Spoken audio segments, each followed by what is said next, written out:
The Millennium, I would say, if it wasn't for that ending with Newman, I would probably say this may have been my least favorite on this disc than the Muffin Tops. Well, they were all good.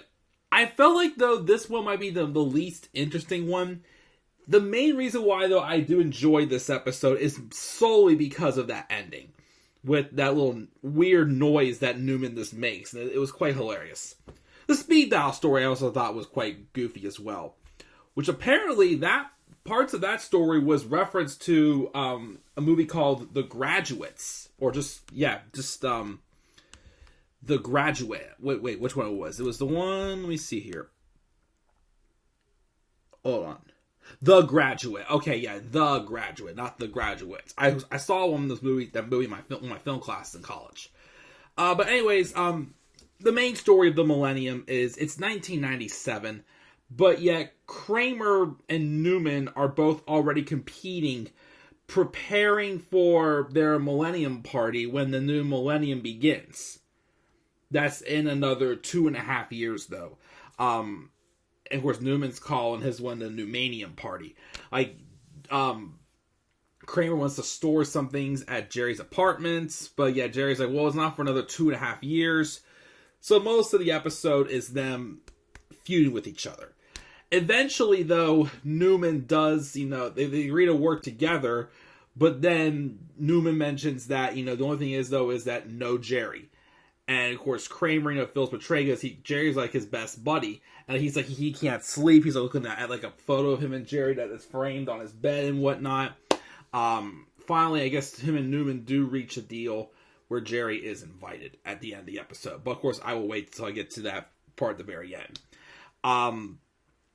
Elaine's story, and hers was kind of, like, all over the place. Like I said, I don't know, more than that, I feel like, again, this was probably the weakest episode on this disc, I feel like.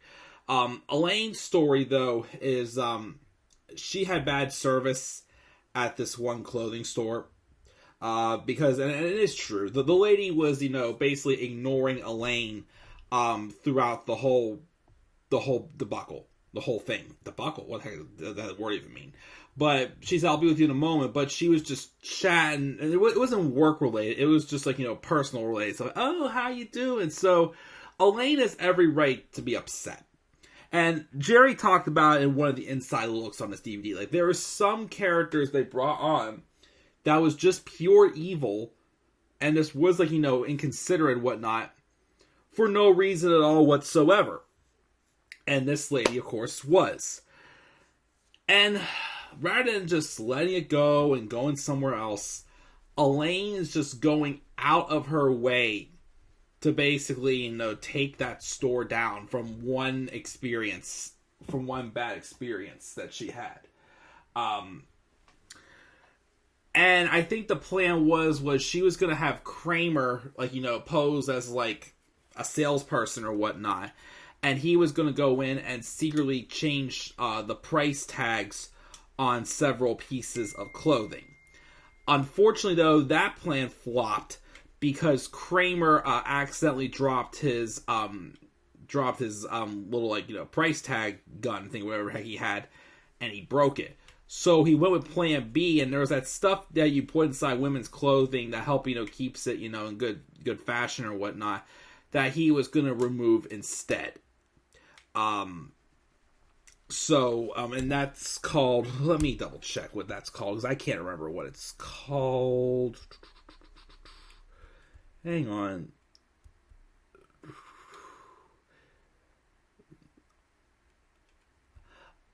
Oh wait, Necessitates. Necessitates. That's what it's called, that Kramer accidentally, that I shouldn't say don't get too far, but that he was going to remove instead since he had broke his price tag gun. Which, of course, does play into effect of Jerry's storyline. So Jerry's storyline, I'm kind of flying through these because there's not really too much to say about this episode. But Jerry and George definitely had the most interesting storylines in this episode. Jerry's he was dating a girl named Valerie, who's played by Lauren Graham. She... of course, Jerry notices that he is on her speed dial after just one date, but he's number 7. So he's like, okay, I got on a speed dial. There's one date. That must mean a good thing. Well, then they had a so-so date, and when Jerry goes to check his messages, he presses 7, but then calls some other friend of hers, and then Jerry realizes he got bumped all the way back down to 9. So he realizes that, she has like a ranking system here with this speed dial.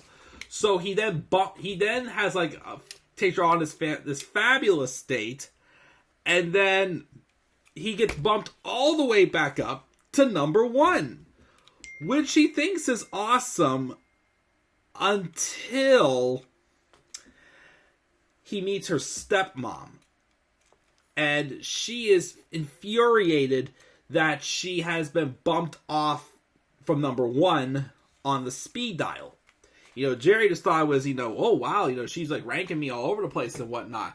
Now all of a sudden, it's like, it's life or death for Mrs. Hamilton, Valerie's stepmother. So basically, Jerry tries to, get Valerie to change, but then she realizes that Valerie, that her stepmom tried to, scare Jerry off. So she says because of that, she's taking her off the speed dial altogether. And then later in the episode, Mrs. Hamilton, this is what it was kind of like a parody of The Graduate from, I can't believe the movie was in 1967. Really? When I saw that movie in one of my film classes in college, and where Mrs. Robinson was seducing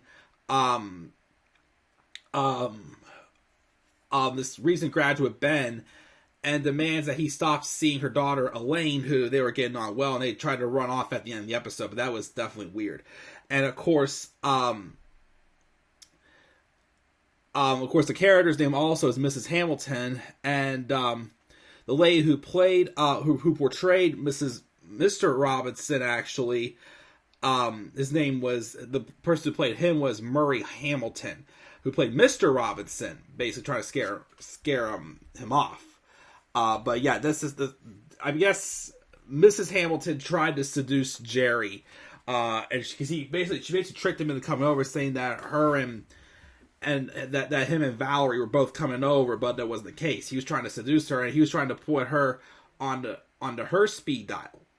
Well, then Jerry got on the phone. There was like a back and forth argument, as he was talking to Valerie. Then Mrs. Hamilton called him.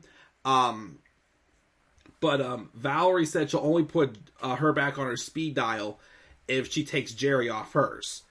But then, of course, she refused to do so. Then Jerry says, "Well, fine, just put me under like one of the emergency speed dials as like as a cover up. Like, fine."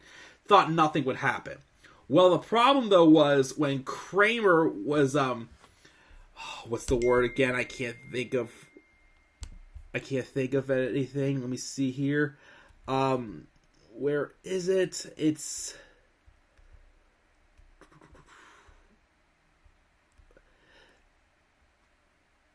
desiccates, whatever they're called. The stuff that was absorbed moisture into the clothes. What desiccates, whatever it's called. I can't remember it. I feel like an idiot right now.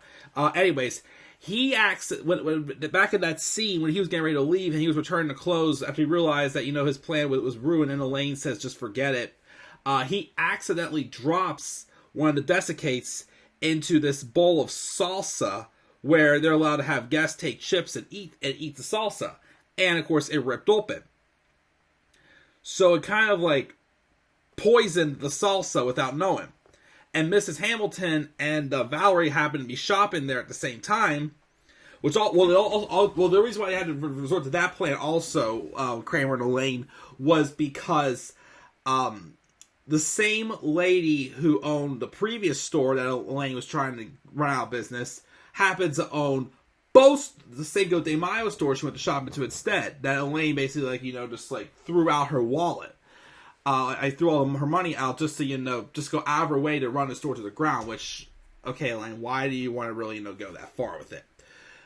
But because, of course, that's why they had to go this plan B where Kramer changes the prices that they don't make enough money and they go out of business. That's again. Then they try to. Then Kramer accidentally drops a desiccant and it's ripped open into the salsa. Mrs. Hamilton eats the salsa and gets poisoned. And Valerie goes called poison control, but that's who Mrs. Hamilton had secretly put Jerry's number on that speed dial. And of course, then Valerie got mad and hung up, and that was the end of that relationship. And then George's story. George was contacted to have lunch with the Mets. Was these guys from the Mets who called him. And the reason why was they offered him to be the head of scouting for the Mets, to which George wants the job, but he can't take the job while he's under contract to the Yankees. So he was trying to get fired from the Yankees. And unfortunately, George found out he's not good at trying to get fired. He showed up in Babe Ruth's uniform and purposely, ate for food and it was dripping all over his shirt. And Steinbrenner was just like, well, it's okay. We gotta move on from the past anyways. Like, George was like all set to leave. He even walked into when he was called in and goes, I got my stuff packed up. I'll be out the office in an hour. But, Steinbrenner thought it was time to move on. And he said, oh, even, Lou Gehrig's pants, I have on right now. Then George tries running onto the field during a Yankee game in a bodysuit. That didn't work either. He still didn't get fired. And then finally, he attached the World Series trophy and just dragged it around and broke it in the parking lot. And he basically just yelled at how the Yankees suck. And it looked like he was just about to get fired, but then Wilhelm steps in. And he tries to take blame for it. And Wilhelm gets fired instead, because Wilhelm also got offered the job to be head scouting for the Mets. So George is still stuck with the Yankees after he did want to go and be the head scouter for the Mets. But of course, though, on the plus side, though, it did lead to George getting promoted and getting Wilhelm's job. How long did that last for? We're going to find out in the next episode. But before, of course, we end this review, like I said, not the cleanest review I've done. Like, again, it was just back and forth. The only stories that I really cared about mostly was George's. I liked George's had to do with baseball. And Jerry's was neat, too. And also, I did not realize until I read the trivia that it was kind of a reference to The Graduate. Basically, was intriguing because, again, I did watch that movie in one of my film classes in college. But then, of course, the main reason why I like this episode was that last scene where, again, Kramer and Newman make a truce. They decide, that they agree to, have their parties together, and Jerry's allowed to come, but Newman says he's not allowed to do any of his material. So as they're leaving, and of course Newman said he had booked all these guys for a long time. And he had said, Newman, I'm just curious. When you booked the hotel, did you book it for the Millennium New Year? And he's like, as a matter of fact, I did. And Jerry goes, oh, that's interesting, because as everyone knows, since there was no year zero, the Millennium doesn't begin until the year 2001. I think this was an error, but he said, which would make your party 1 year late, and thus quite lame. Oh, that's a shame. And then Newman just makes this weird noise like "Jeet, jeet," or something like that. I forgot how to describe it. It was like "Jeet," and he just turns over around and just walks into Kramer's apartment and just slams the door. But that has to be an error, because if he booked it in 2.5 years from 1997 would make it 2000. So it actually you probably should have said it would be 1 year early, as he should have said, not 1 year late. So that, I think, is an error. But yeah, that I don't know why. I just, the first time I heard that, I just laughed hard. But that's the Millennium. Like I said, I like the George story. I like the Jerry story. Kramer's was okay. Elaine's, I just thought was a little petty. I mean, it was all right. Like I said, probably screw it. This is probably the weakest episode on the last disc of season what's it called? Of season 8. But the next episode is the Muffin Tops, which of course we get like kind of like a parody of real life as Cosmo Kramer tries to declare himself the real J. Peterman. And we also learn from Jerry Seinfeld, apparently you shouldn't shave your chest hair. What's all this about? We'll talk about it next in the next review, which is the Muffin Tops. So guys, what are your thoughts on the Millennium episode? Are you on high ranking for speed dials as well? Make sure to leave your thoughts down in the comment section. Actually, before I leave, no, I'm sorry, I forgot to read the trivia. Julia Louis-Dreyfus was pregnant during this episode. The original ending was actually supposed to be showing in the year 2000, showing the coffee shop underwater. But then it was discarded due to time and budget constraints, of course, as well. I already said the stuff about the parodies of the Graduates. That's basically it. Okay, now, what are your guys' thoughts? Leave your thoughts down in the comment section below. Slap a like on the video. Subscribe for more content on my channel. Follow me on Twitter as well, at DemandAirboy93. And until then, guys, I'm checking out. I'll catch you all later. Have a great rest of your night. Peace out, everybody.